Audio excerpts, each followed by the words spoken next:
Karen Mitchell thought she could bully my disabled daughter off her own property. She destroyed Emma's wheelchair ramp and garden on her 20th birthday, claiming HOA authority. She had no idea the quiet neighbor she'd been harassing for months was the county sheriff. Big mistake, Karen. Before watching full story, comment below from where you watching. Also like and subscribe for more stories. The first warning letter came in the mail on a Tuesday morning. I was getting ready for work, my sheriff's uniform hanging on the bedroom door, when my daughter Emma called out from the kitchen. "Dad, there's another letter from the HOA lady," she said, wheeling her chair over to the counter where she'd been making breakfast. At 19, Emma had been living independently in the small guest house behind our main property for 2 years now. After the car accident that left her paralyzed from the waist down, she'd fought hard to regain her independence, and I was proud of how far she'd come. I opened the official-looking envelope. Violation notice, it read in bold red letters. According to Mrs. Karen Mitchell, our HOA president, Emma's small garden and the ramp I'd built for her wheelchair were unauthorized modifications that violated community standards. "What does it say?" Emma asked, stirring her coffee with the careful movements she'd perfected after months of physical therapy. "Just HOA nonsense," I said, folding the letter and tossing it in the trash. "Don't worry about it, sweetheart. You focus on your birthday party planning." Emma's 20th birthday was coming up in 2 weeks, and she'd been planning a small celebration with her friends from college and physical therapy. It would be the first birthday party she'd hosted since the accident, and she was excited about showing everyone how well she was doing. But Karen Mitchell wasn't done with us. The second letter arrived 3 days later, this time with photographs attached. Karen had apparently walked around our property taking pictures of Emma's wheelchair ramp, the raised garden beds I'd built so she could tend plants from her chair, and even the wider pathway I'd created so she could move around easily. "Final warning, immediate compliance required," the letter stated. "All unauthorized structures must be removed within 7 days or face fines and legal action." This time I didn't throw the letter away. Instead, I read it carefully, my jaw tightening with each ridiculous demand. Karen wanted me to remove the ramp that allowed my disabled daughter to access her own home. She wanted me to tear down the garden beds that had helped Emma find joy again after months of depression following her accident. "She's lost her mind," I muttered, but a cold feeling was settling in my stomach. I'd dealt with plenty of bullies in my 20 years as a sheriff's deputy, and now as county sheriff. I knew the type. Karen Mitchell was the kind of person who used whatever small power she had to make others miserable. The harassment escalated quickly after that. Karen began showing up at our property unannounced, always when I was at work and Emma was home alone. She'd stand at the property line with her clipboard and camera, taking notes and pictures while Emma tried to go about her daily routine. "She makes me feel like I'm doing something wrong just by existing," Emma told me one evening, her voice small and hurt. Today she stood there for an hour watching me water my plants. She kept shaking her head and writing things down. "I'll handle this," I promised, but Karen was careful. She never technically trespassed, never made direct threats. She stayed just within the bounds of what was legal while making Emma's life miserable. The phone call started next. Karen would call at all hours, demanding to speak with me about the violations. When I wasn't home, she'd lecture Emma about community standards and property values, making her feel like she was a burden on the neighborhood.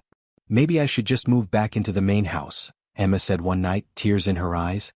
"I don't want to cause problems for you, Dad." "Absolutely not," I said firmly. "This is your home. You've worked too hard to give up your independence because some bully has a power complex." But Karen wasn't finished. The fourth letter came with a notice that she'd be conducting an official HOA inspection of our property. She gave us 24 hours notice as required by the HOA bylaws, and announced she'd be bringing the entire HOA board to document all violations. I took the day off work to be there for the inspection. Karen arrived with 3 other board members, all looking uncomfortable as she marched around our property like a general surveying a battlefield. "This ramp is clearly not up to community standards," she announced loudly, her voice carrying across the yard where Emma sat quietly in her wheelchair, watching from a distance. "And these garden modifications are completely unauthorized. The entire setup is an eyesore that's bringing down property values for everyone." One of the other board members, Mrs. Patterson, looked embarrassed. "Karen, maybe we should discuss this privately." "There's nothing to discuss," Karen cut her off. "Rules are rules. These modifications need to go, and if they won't comply voluntarily, we'll have to take stronger action."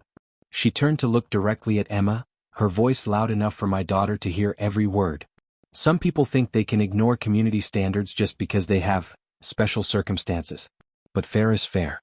Everyone has to follow the same rules. The way she said special circumstances made my blood boil. Emma's face went pale, and I saw her hands shake as she gripped her wheelchair's armrests. I think this inspection is over, I said, my voice deadly calm. You need to leave my property now.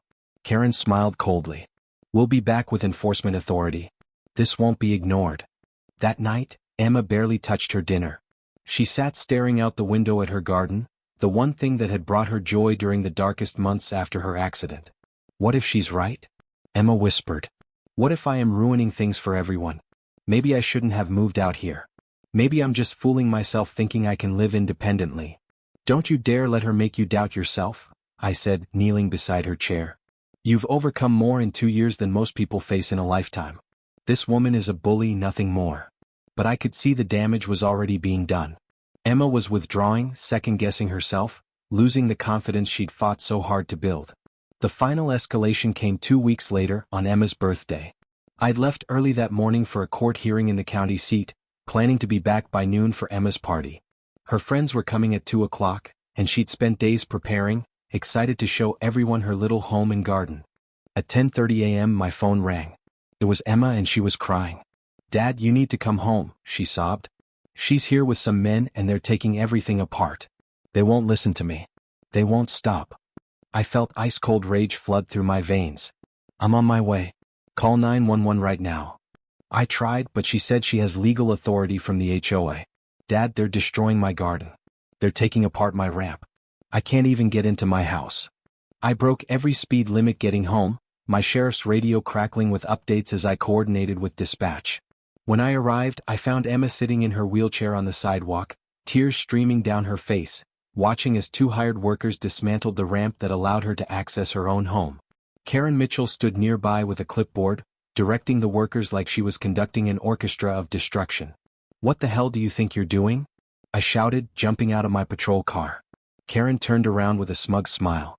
Enforcing community standards, Sheriff Henderson. I have full authority from the HOA board to remove unauthorized structures. Everything is perfectly legal. It's my birthday, Emma said quietly, her voice broken. I just wanted to have friends over for my birthday. The workers had already removed half the ramp and were starting on the raised garden beds. Emma's carefully tended flowers lay scattered on the ground, their roots exposed and dying in the morning sun. You have no authority to do this, I said, my hand instinctively moving toward my radio. This is private property, and you're destroying accessibility equipment for a disabled person. I have the right to enforce HOA covenants, Karen replied confidently. Every homeowner signed the agreement. No exceptions, no special treatment. That's when I smiled. It wasn't a pleasant smile. Actually, Mrs. Mitchell, you're about to discover you've made a very serious mistake, I said, reaching for my handcuffs. You see, while you were so busy harassing my daughter and trying to prove your authority, you forgot to do your homework. Karen's smug expression faltered slightly. What are you talking about? I'm talking about the Americans with Disabilities Act, which supersedes any HOA covenant, I said, stepping closer. I'm talking about disability harassment, which is a federal crime. I'm talking about destruction of private property and violation of disability rights. The workers had stopped what they were doing, sensing the shift in the situation. You can't touch me, Karen said, but her voice was less confident now. I'm the HOA president. I have authority here.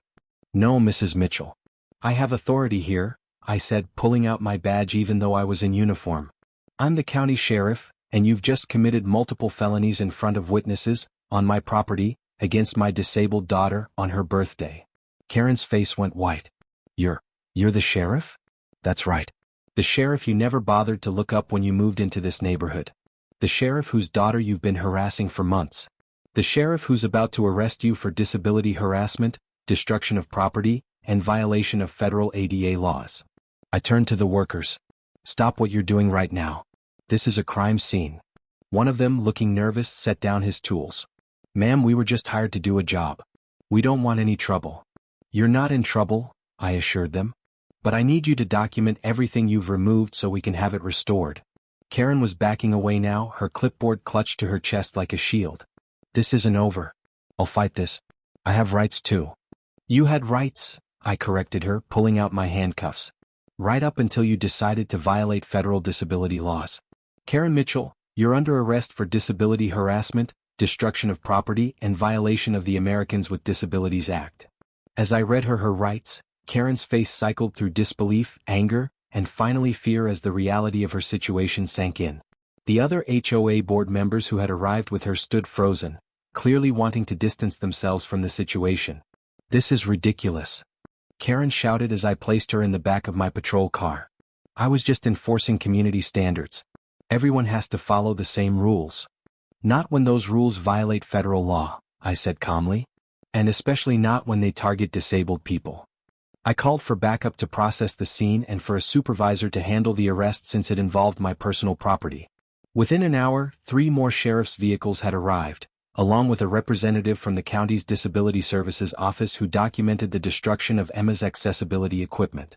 The investigation revealed that Karen had acted without full board approval for the destruction. She'd lied about having authority and had violated not only federal disability laws but also the HOA's own procedures for enforcement actions. Dad, Emma said quietly as we watched Karen being driven away in a patrol car, I can't believe she actually got arrested. Some people think power gives them the right to hurt others, I said, putting my hand on her shoulder. But there's always a bigger authority. Always someone to answer to. The story made local news within hours. HOA president arrested for disability harassment by county sheriff, read the headline in the evening paper. The story went viral on social media, with hundreds of people sharing their own HOA horror stories and praising Emma's courage. But the best part came later that afternoon. Emma's friends still came for her birthday party, even though the house was a mess and her garden was destroyed. They sat on blankets in the yard, helping her replant the flowers that could be saved and laughing about the crazy day she'd had. This is definitely a birthday I'll never forget, Emma said, smiling for the first time all day as her friend Sarah helped her water a rescued sunflower plant. I'm sorry your party got ruined, sweetheart, I said. It didn't get ruined, Dad. It just got interesting, she laughed. Besides, how many people can say they watched their dad arrest someone on their birthday? The legal consequences for Karen were severe. She was charged with multiple federal violations related to disability harassment, which carried serious penalties. The destruction of Emma's accessibility equipment was documented as a hate crime enhancement, making the charges even more serious. The civil lawsuit that followed was even more devastating for Karen. Emma's attorney, who took the case pro bono after seeing the news coverage, filed suit for violation of disability rights, emotional distress, and punitive damages. The case was settled out of court for a substantial amount that would pay for Emma's college education and then some. But the real victory was smaller and more personal. Within a week, volunteers from around the county had shown up to rebuild Emma's ramp and garden beds. A local landscaping company donated plants and materials. The county's Disability Services office used Emma's case as an example in training sessions about disability rights. Karen was removed from the HOA board and eventually moved away from the neighborhood. The new HOA president was Mrs. Patterson, who immediately revised the community rules to ensure full compliance with disability laws and to prevent future harassment. You know what the funny thing is? Emma said one evening, a month after her birthday, as we sat in her restored garden watching the sunset. I used to be embarrassed about needing accommodations. I felt like I was asking for special treatment. And now I realize that accessibility isn't special treatment. It's just basic human decency. Everyone deserves to feel at home in their own neighborhood. The incident had changed something in Emma. The shy, uncertain young woman who had doubted herself was gone, replaced by someone confident and strong who understood her rights and wasn't afraid to stand up for them. I'm proud of you, you know, I told her. Not just for how you handled Karen but for everything. You've turned something terrible into something that will help other people. Emma smiled, reaching over to squeeze my hand. I learned from the best, Dad. You taught me that sometimes the most important thing we can do is stand up to bullies, even when they think they have all the power. 6 months later, Emma was featured in a national magazine article about disability rights and HOA discrimination. She used her platform to help other families facing similar harassment, working with disability advocacy groups to educate HOA boards about federal laws. Karen Mitchell, meanwhile, was facing federal charges, civil lawsuits, and the end of her reign of terror over our neighborhood. She'd learned the hard way that power without accountability is just bullying, and that every bully eventually meets someone stronger. But the most important lesson was one Emma had taught me: that true strength isn't about having authority or power over others. It's about standing up for what's right, even when the odds seem stacked against you. Especially then. As I watched my daughter thrive in her restored home, surrounded by friends and neighbors who now understood the importance of inclusion and acceptance, I realized that Karen had actually done us a favor. She tried to make Emma feel small and powerless, but instead she'd helped my daughter discover just how strong she really was. And sometimes that's the greatest gift a bully can give, the opportunity to prove they can't break you no matter how hard they try.